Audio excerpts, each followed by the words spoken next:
As bolas de ouro. Melhor jogador do planeta em 2005.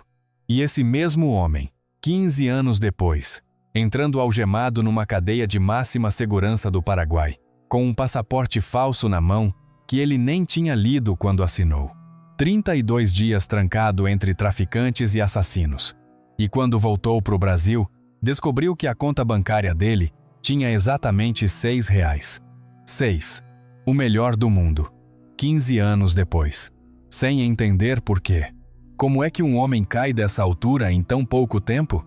O Ronaldinho não caiu. Deixaram ele cair. Alguém de dentro da própria família. Alguém que controlou tudo durante 20 anos. Alguém que assinou por ele, recebeu por ele, decidiu por ele. E o nome desse homem nunca apareceu em jornal nenhum como deveria ter aparecido até hoje. Mas antes de chegar nessa cadeia paraguaia, tem uma coisa que você precisa entender. Porque o que aconteceu em março de 2020 não começou ali. Começou 31 anos antes. Numa casa humilde de Porto Alegre, com um menino de 8 anos e um corpo boiando de bruços numa piscina. Porto Alegre, capital do estado do Rio Grande do Sul, 21 de março de 1980. Ali, nasceu o Ronaldo de Assis Moreira, o caçula de 3 irmãos.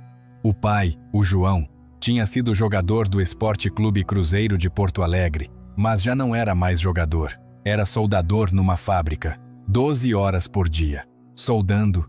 A mãe, a dona Miguelina, era vendedora ambulante de manhã e estudante de enfermagem à noite. Estudava em silêncio, com um caderno apoiado no colo, enquanto os filhos dormiam. O irmão mais velho, o Roberto, já tinha 14 anos quando o Ronaldinho nasceu, e aí começa a história que a família escondeu durante 40 anos. O Roberto, conhecido no mundo do futebol como Assis, foi muito mais que um irmão. Foi pai, foi empresário, foi confidente.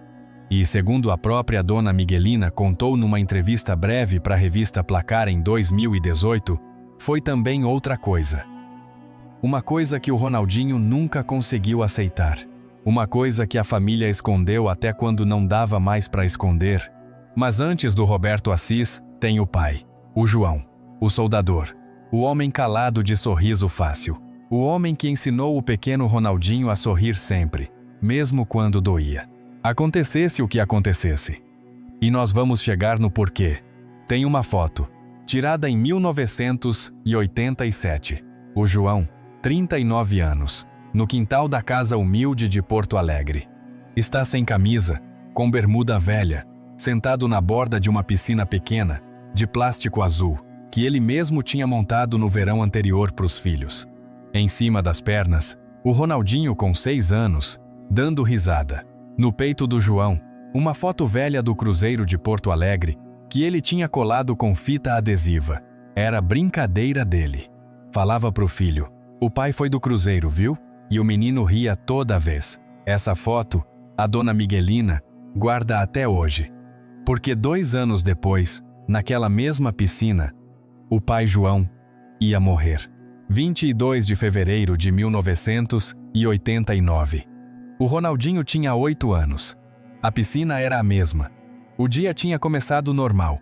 O João, 37 anos, tinha voltado do trabalho, ainda com graxa de soldador nas mãos. Quis se refrescar na piscina antes do jantar. Desceu para o quintal, entrou na água e nunca mais saiu. Um infarto fulminante. Caiu de cara para baixo. A piscina só tinha 1 metro de profundidade. Mas 1 metro foi o suficiente. Quem encontrou ele foi o Ronaldinho, 8 anos. Desceu para o quintal porque a mãe tinha mandado ele chamar o pai para o jantar. Viu o corpo boiando de bruços. Gritou. A mãe desceu correndo. O irmão Roberto, já com 22 anos, tirou o corpo da água. Fizeram respiração boca a boca. Chamaram ambulância. Não adiantou. O João já estava morto antes mesmo de tocar o fundo da piscina. E aqui entra o primeiro detalhe que quase ninguém costuma contar. Naquela mesma noite, enquanto os vizinhos enchiam a sala da casa, enquanto os irmãos choravam, enquanto a mãe Miguelina, viúva aos 33 anos com 3 filhos, Não conseguia se mexer do sofá. O pequeno Ronaldinho fez uma coisa que ninguém tinha visto antes num menino de 8 anos. Levantou da cama do quarto onde tinham deixado ele. Desceu a escada. Chegou perto do corpo do pai, que estava numa mesa coberto com um lençol branco, e começou a sorrir. Sorria. Até falava para o pai morto. Contava coisas para ele. Como se nada tivesse acontecido.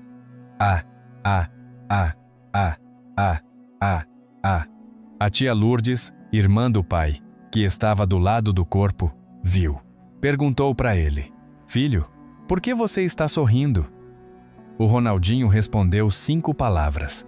5 palavras que iam marcar o menino até o último dia da carreira de futebol dele. Se eu chorar, papai chora. Se eu chorar, papai chora. 8 anos. Essa frase, esse pensamento, foi a origem do sorriso eterno do Ronaldinho. O sorriso que ia ganhar 2 Copas do Mundo. O sorriso que ia fazer o Brasil inteiro sorrir. O sorriso que ia ser eleito a imagem mais alegre do futebol mundial. Esse sorriso começou numa sala humilde de Porto Alegre, na frente do corpo de um pai morto, na cabeça de um menino de 8 anos, que decidiu que chorar era egoísmo. Imagina ser um menino de 8 anos decidindo isso. Imagina carregar esse sorriso 40 anos. O Ronaldinho carregou. E o que veio depois foi pior. 15 dias depois do enterro, a dona Miguelina fez um juramento, fez sozinha, no quarto onde ela e o João tinham dormido durante 15 anos. Era um juramento dirigido ao pai morto.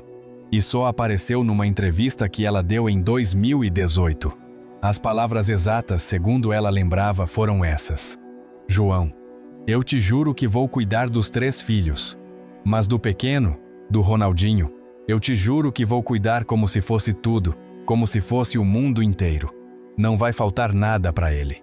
E o Roberto vai estar do lado dele. O Roberto, o irmão mais velho, vai ser o pai que ele perdeu. O Roberto vai ser o pai. Essa decisão, essa promessa, esse peso que a Miguelina botou nos ombros do filho de 22 anos, foi o segundo pilar da tragédia inteira que viria depois. O Roberto, conhecido como Assis, assumiu tudo, cuidou do irmão, levou ele para o futebol, pagou os uniformes, treinava ele no quintal de casa à tarde, comprava as chuteiras, falava do pai morto, contava para ele histórias do Cruzeiro de Porto Alegre. Mas enquanto o Ronaldinho subia rápido, na vida dele tinha alguém observando ele de longe, uma pessoa que em poucos anos ia aparecer e marcar para sempre. Um empresário brasileiro com conexões em bancos de Andorra. Um nome que nunca apareceu nas manchetes como devia ter aparecido, e nós vamos chegar nele em menos de 5 minutos. O Ronaldinho descobriu a bola aos 5 anos, mas aos 8 já não jogava futebol normal. Jogava futsal, 5 contra 5. Quadra pequena, ritmo pesado, e ali aprendeu tudo. Os dribles impossíveis, as fintas que deixavam 3 zagueiros caídos, o controle perfeito. A magia inteira do Ronaldinho saiu de uma quadra de futsal de Porto Alegre. Aos 12 anos marcou 23 gols num jogo oficial contra outro clube juvenil. 23 gols. Um jogo. Os técnicos do Grêmio falavam que ele não era humano, que tinha talento de extraterrestre. Mas o homem de verdade por trás de cada decisão, desde aqueles 12 anos, já não era mais o Ronaldinho, era o Assis, o irmão, o empresário. Quem decidia que clube, que salário, que publicidade, que entrevista, o Ronaldinho, durante a vida adulta inteira dele, teve liberdade para uma coisa só: jogar. Todo o resto, quem decidia era o Assis. E o Ronaldinho confiava. Confiava porque era o irmão. Confiava porque a mãe tinha falado para ele aos 8 anos que o Roberto ia ser o pai. Confiava porque, em algum canto da cabeça, ainda continuava sendo aquele menino de 8 anos que decidiu não chorar para que o pai não chorasse do céu. E questionar o irmão mais velho era, para o Ronaldinho, trair o pai morto. Por isso assinava o que o Assis botava na frente, sem ler, igual o Garrincha, igual o Adriano. 3 homens pobres do futebol brasileiro que assinavam sem ler porque alguém da família decidia por eles. Aos 17 anos, o Ronaldinho estreou no time profissional do Grêmio. 1998. Um jogo contra um time do interior. Entrou no segundo tempo. Tocou a bola 3 vezes. Só 3. Primeiro toque. Um caninho num zagueiro de 30 anos. Segundo toque. Um passe de calcanhar que deixou o atacante cara a cara com o goleiro.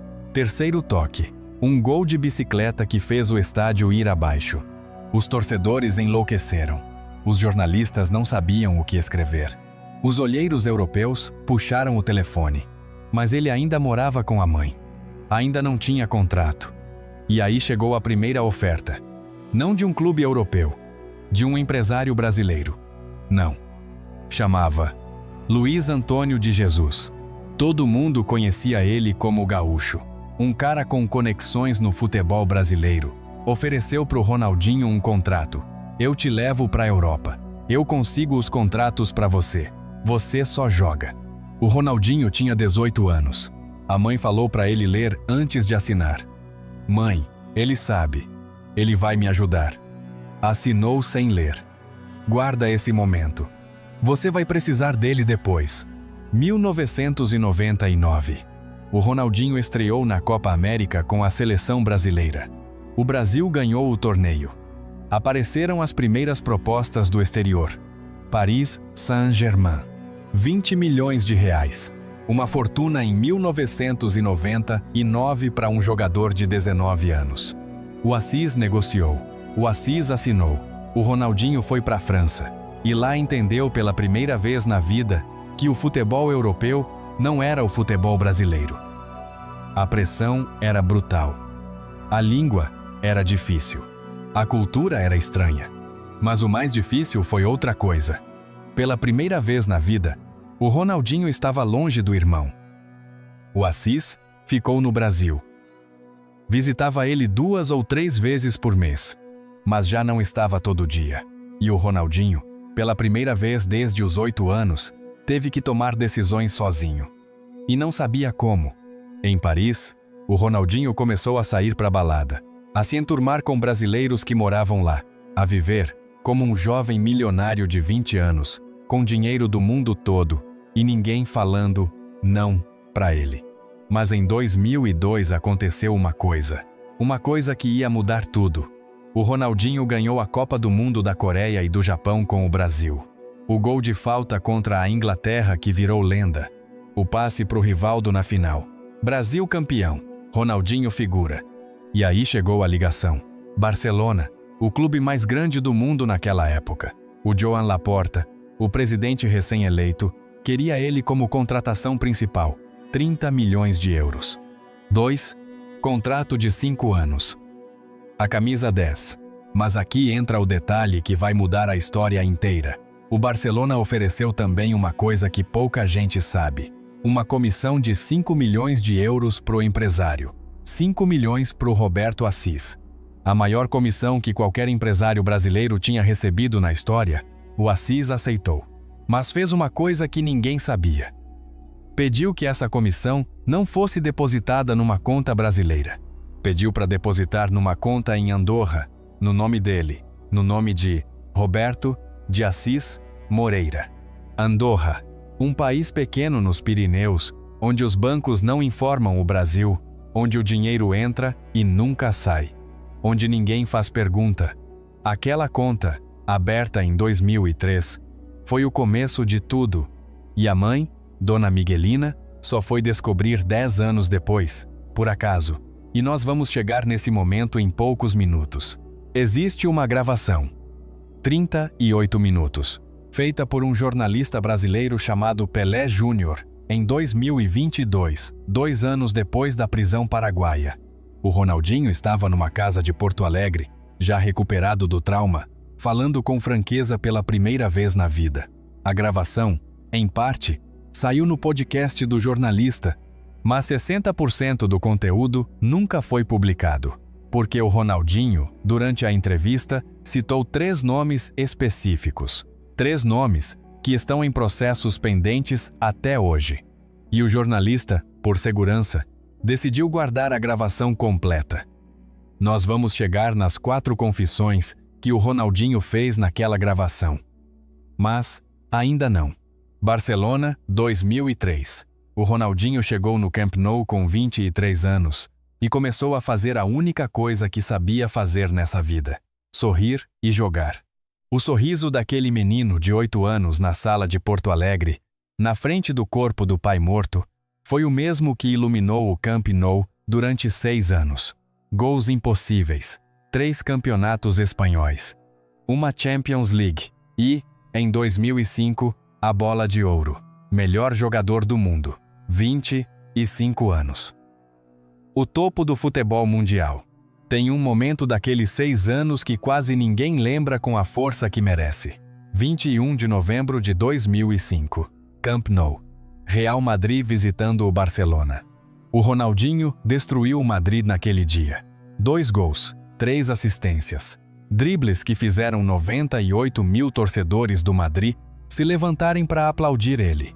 Pensa nisso um momento. Os torcedores do Real Madrid, o rival histórico, aplaudindo um jogador do Barcelona, só aconteceu com o Ronaldinho e com o Maradona, com mais ninguém.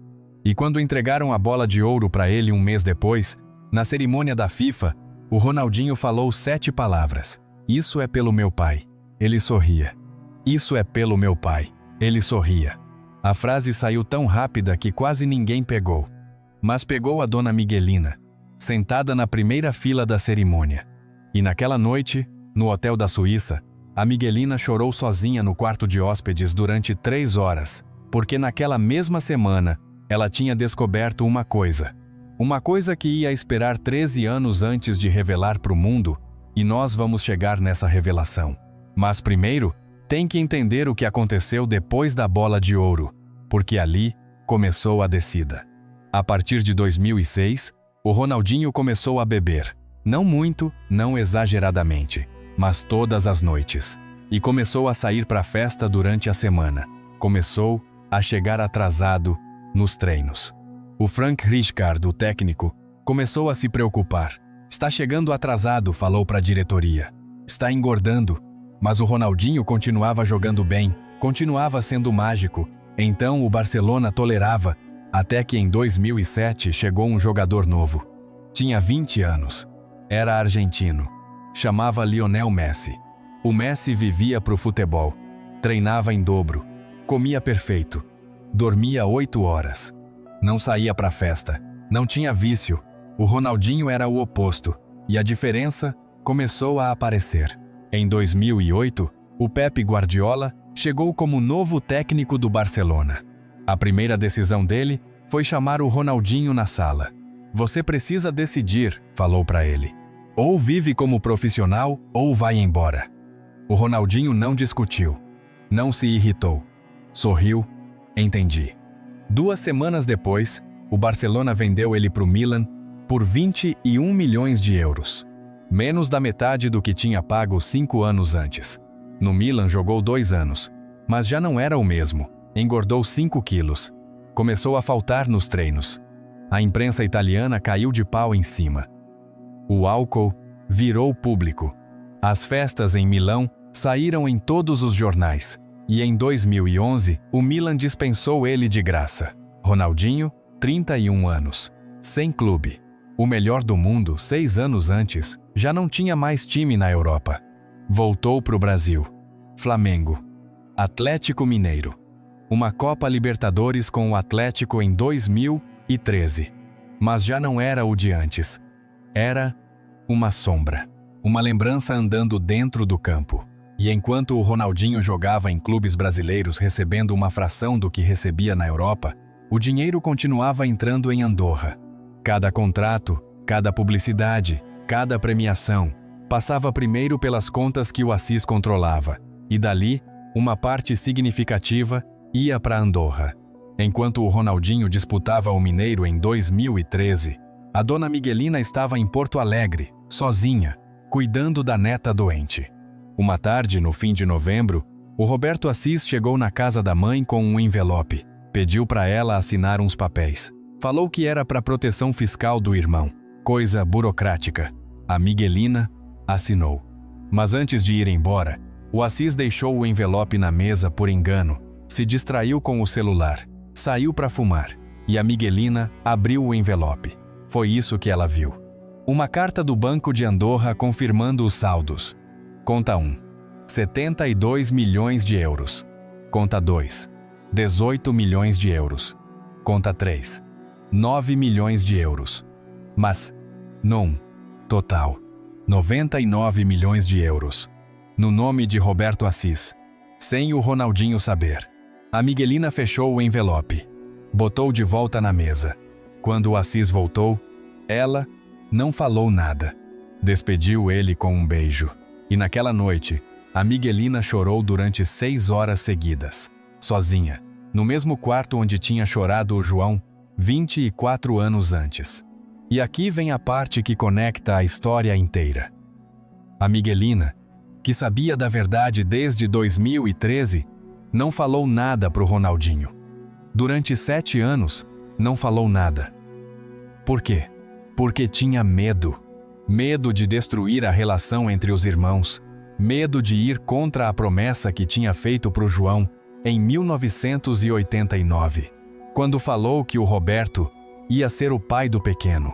Medo, principalmente, de que o Ronaldinho, ao saber da verdade, perdesse o sorriso.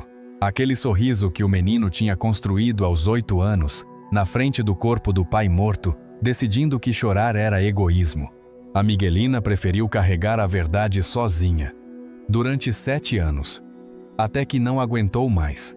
Em 2015, o Ronaldinho se aposentou do futebol, sem despedida, sem jogo especial. Só parou de jogar. E aí, começou a parte escura. 30 pessoas, dependendo financeiramente dele.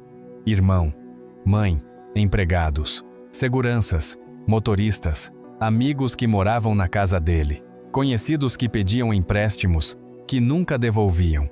Chegou um momento em que o Ronaldinho não sabia mais quanta gente trabalhava para ele. Assinava cheques sem perguntar para que eram. Entre 2015 e 2019, o Ronaldinho perdeu quase toda a fortuna. Ele tinha ganhado mais de 100 milhões de dólares na carreira. 100 milhões. Aos 39 anos tinha dívida de 11 milhões com o governo brasileiro. 11 milhões em impostos não pagos. As autoridades confiscaram 57 imóveis dele. Bloquearam as contas bancárias. Tomaram o passaporte. O Ronaldinho não podia mais sair do Brasil. E aí, apareceu alguém com uma solução. Wilmondes Souza Lira, empresário brasileiro, conexões no Paraguai. Ofereceu para o Ronaldinho um projeto em Assunção. Vamos abrir uma fundação para crianças, falou para ele. Precisamos da sua imagem, pagamos bem e ajudamos com a parada do passaporte. O Ronaldinho, desesperado para trabalhar, falou que sim. Só assina aqui, eu cuido de tudo. E o Ronaldinho assinou sem ler, como sempre. O que ele assinou era um pedido de residência paraguaia. Para conseguir, precisava de um passaporte paraguaio. O Wilmondes se virou para conseguir. O passaporte era falso. Os documentos eram falsos. Tudo era falso. Mas o Ronaldinho não sabia, ou não quis saber, ou decidiu não perguntar. 4 de março de 2020. Aeroporto Internacional Silvio Pettirossi, Assunção, Paraguai. O Ronaldinho, 40 anos, chegou num avião particular junto com o irmão Roberto. Iam apresentar a fundação. Passaram pela imigração. Mostraram os passaportes paraguaios recém-emitidos. O policial revisou os documentos. Franziu a testa. Chamou o supervisor. Tinha alguma coisa errada. Os passaportes tinham selo oficial. Tinham foto. Tinham toda a informação correta. Mas os números de série não batiam com o banco de dados. Alguém tinha falsificado os documentos usando selos roubados. O Ronaldinho olhou para o irmão. Perguntou o que estava acontecendo. O Roberto Assis sorriu e falou que estava tudo bem, que era um trâmite burocrático, que era para esperar um pouco. Esperaram 3 horas. E no dia seguinte, os dois foram formalmente acusados de uso de documento falso. 5 de março. Levados para a agrupação especializada da Polícia Nacional, uma cadeia de máxima segurança nos arredores de Assunção. A agrupação especializada não é cadeia comum, não. É onde guardam os criminosos mais perigosos do Paraguai, traficantes, sequestradores, assassinos e o Ronaldinho. A primeira noite, ele não dormiu. Ficou sentado no catre com as costas grudadas na parede, olhando para a porta, ouvindo gritos em guarani que ele não entendia. Achei que iam me matar, confessou meses depois. Na gravação do Pelé Júnior, o Ronaldinho conta o que rolou naquela primeira noite. Eu olhei para o Roberto no calabouço e perguntei: "Irmão, o que aconteceu?" E ele olhou para mim e falou: "Eu não sabia que o passaporte era falso. Mas eu, olhando nos olhos dele, soube que estava mentindo. Pela primeira vez em 40 anos, soube que meu irmão estava mentindo para mim. E naquela noite, naquela cama de cadeia, no Paraguai, eu chorei como não tinha chorado desde a morte do meu pai. Chorei porque entendi que o sorriso da minha vida inteira tinha sido construído em cima de uma mentira. Mas o que aconteceu depois, dentro daquela cadeia, quase ninguém conhece. Na segunda noite, um preso brasileiro chegou perto dele. Tranquilo, mano. Aqui ninguém vai te fazer nada. Você é lenda." Os outros presos reconheceram ele. E em vez de atacar, protegeram. "É o Ronaldinho", passavam a mensagem. "É o mago. Ninguém encosta." E aí, o Ronaldinho fez uma coisa que ninguém esperava. Depois de 2 semanas lá dentro, organizou um campeonato de futebol. Sim, um campeonato de futebol dentro da cadeia, com traficantes, assassinos e sequestradores jogando contra o Ronaldinho. 2 times, 10 contra 10, uma quadra improvisada no pátio, os agentes como árbitros, os presos como torcida. O Ronaldinho jogava com o sorriso de sempre, fazia caninho, fazia rabo de vaca. Os presos gritavam como se estivessem no Camp Nou. "Foi a coisa mais surreal que eu vi na vida", falou um agente anos depois numa entrevista. O Ronaldinho, o melhor jogador do mundo, fazendo magia numa cadeia paraguaia. O time do Ronaldinho ganhou o torneio. O prêmio foi um leitão assado. O Ronaldinho dividiu com todo mundo. Presos, agentes, advogados. Todo mundo comeu. Existe uma gravação do Ronaldinho naquela cadeia paraguaia.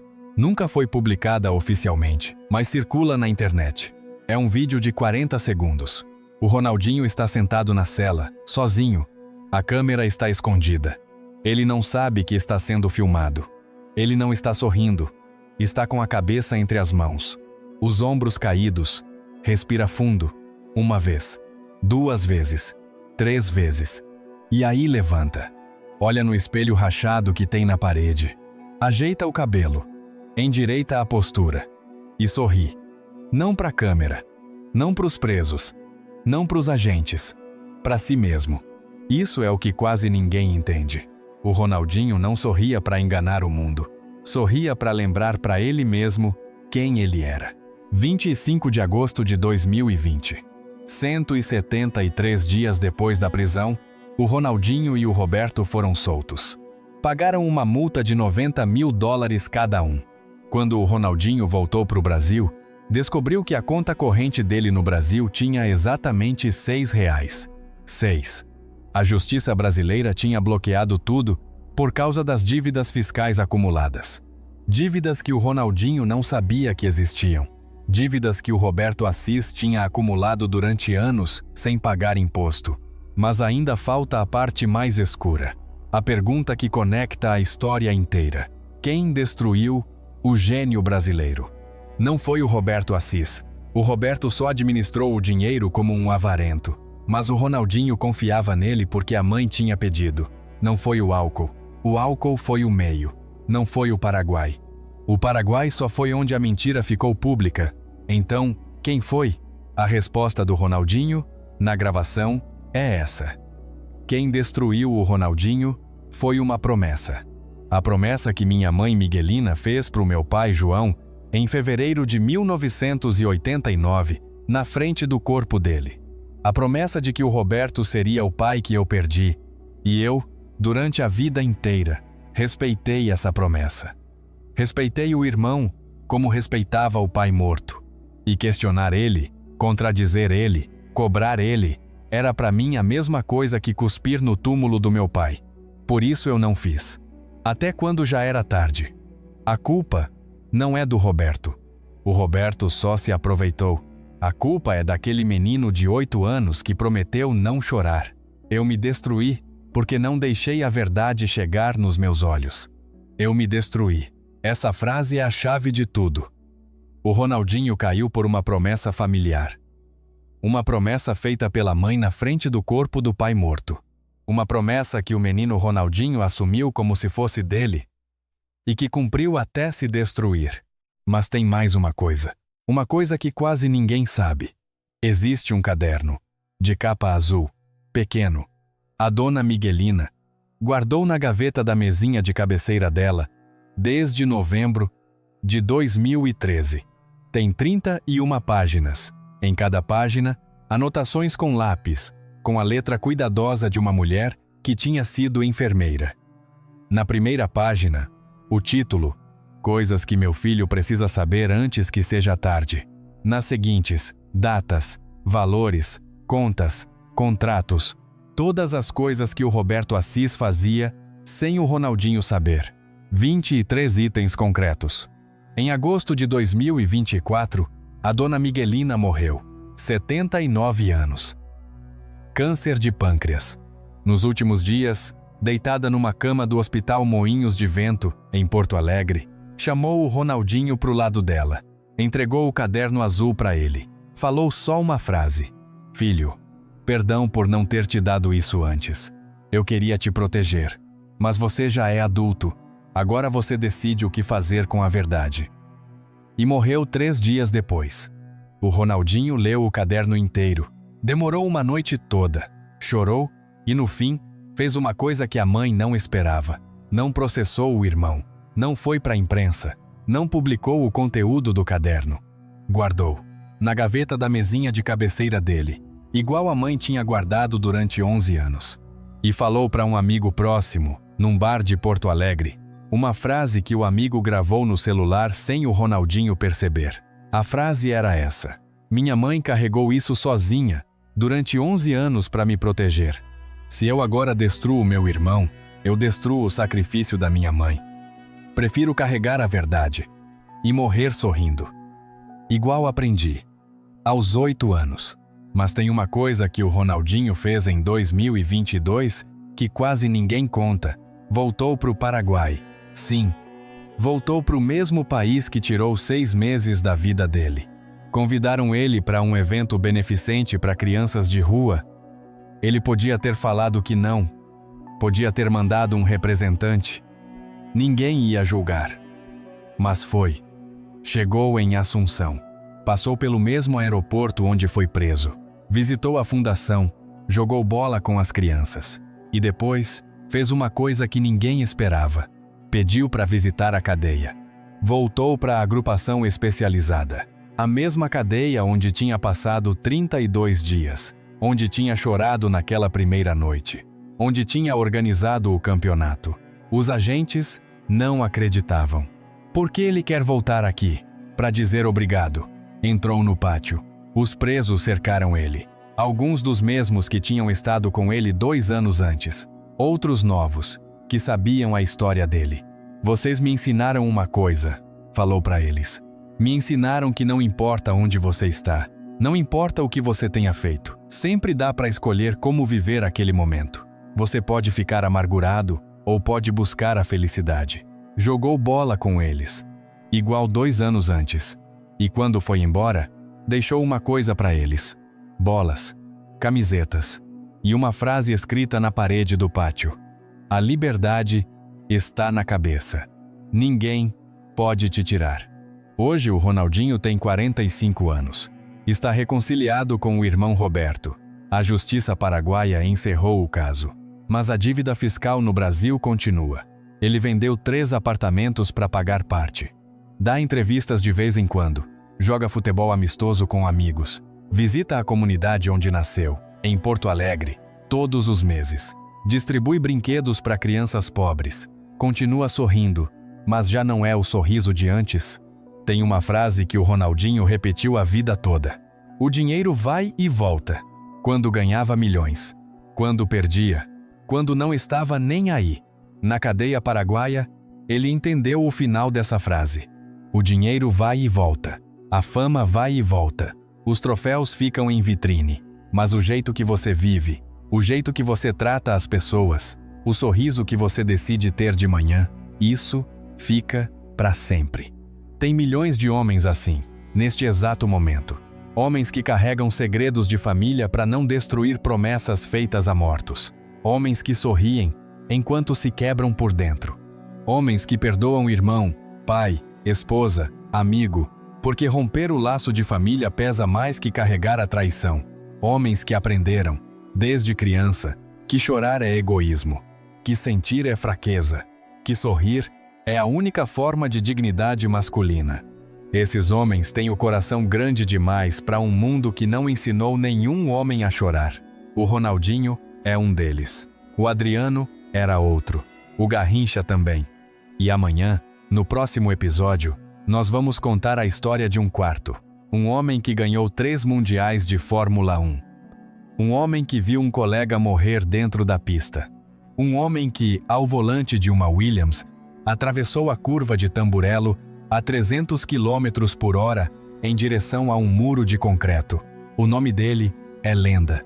O nome dele vibra no coração do Brasil até hoje. Mas a verdade sobre a morte do Ayrton Senna nunca te foi contada. Se a história do Ronaldinho fez você pensar em alguém, liga hoje, não amanhã, hoje.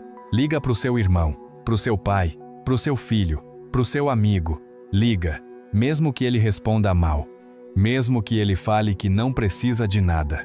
Liga assim mesmo, porque a maior tragédia do Ronaldinho não foi a prisão paraguaia. Foi que, durante 40 anos, ninguém na família dele teve coragem de falar a verdade sobre o irmão que ele amava. E a verdade, dita na hora certa, podia ter poupado 30 anos de mentira. Se você conhece alguém que carrega um segredo de família assim, fala para ele hoje. Conta a verdade. Melhor a dor de saber do que a dor de descobrir. Porque o dinheiro vai e volta. A fama vai e volta. Mas o jeito que você decidiu viver, isso fica. E se essa história te tocou, se inscreve no canal. Porque a próxima vai doer ainda mais.